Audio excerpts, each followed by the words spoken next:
first one, a major one, was the construction of the Brooklyn Bridge in 1883 in New York. And this is the first major application of steel wire rope, steel cables. And this was, applying to a bridge was not, it was done on a small scale, but not to a scale of this size. So this is quite important from that perspective. And this was, as you can see here, it was quite a long span for that time. And you can see here, the towers were still masonry and with arches, because that is the carryover from the previous understanding of creating a stable structure. So the towers were still made in masonry and using the arch concept. So they were massive, they were stable in that way, and then the cables were hung from there. And the important thing is that this was a very interesting suspension bridge, that it was not only using cables, but it was using rather a hybrid system in which you have the cables, main cables running between the towers, from which the suspenders were hanging down to carry the deck load upwards, but there were also diagonal cables to further stabilize it and stiffen it. And this was a very novel concept at that time. In fact, hasn't been used much after that words. In fact, the diagonal cables and the suspensions now have been separated into two bridge types. So this was the world's first. It was the longest bridge at that time, and it demonstrated the use of the cable technology.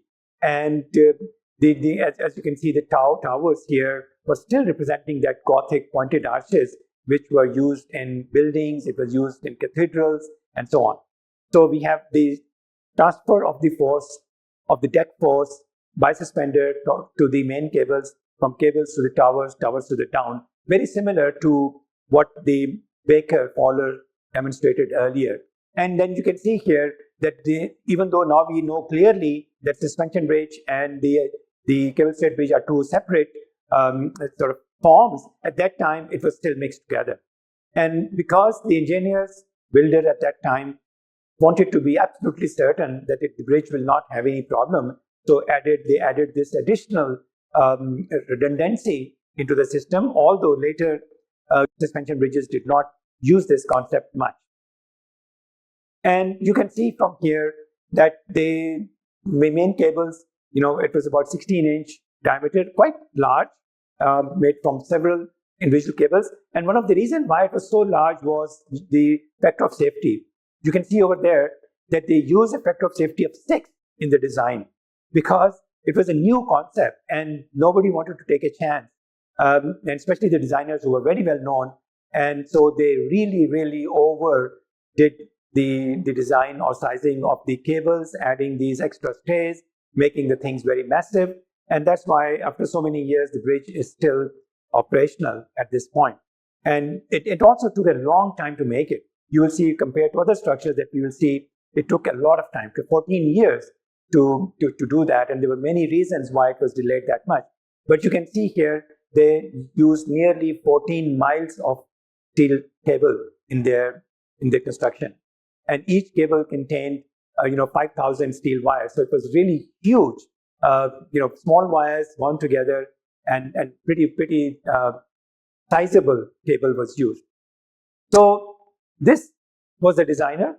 Actually, this is he was the one who started the design, but then he passed away before it was built. But he was the most famous suspension bridge designer during that time, in the early 1800s.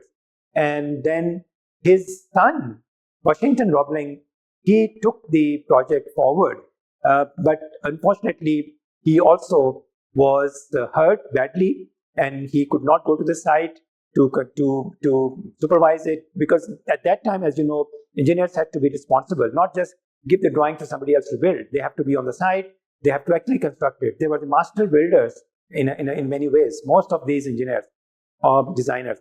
And he could not go to the site. So they tried to replace him, the authorities, but his wife, Emily, came in and she said, no, she will supervise the bridge.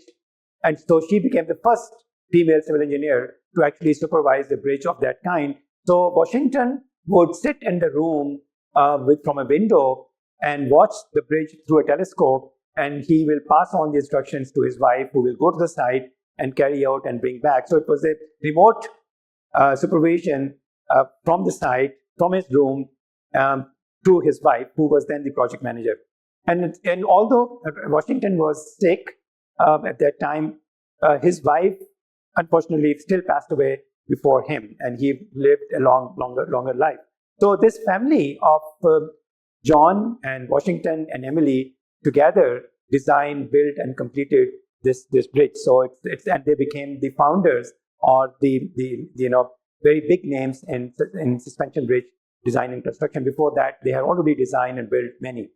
So this, you can see, is a family team that helped make this famous bridge. And those of you who have seen it, you can still see that this bridge is a part of New York's culture. Were improvements in wire technology, much in the same way that improvements in elevator technology made it possible to build the skyscraper. What he's saying is so important, because normally in bridges and in buildings, it's not only structural engineering alone that provides a limit of things. It's the other things.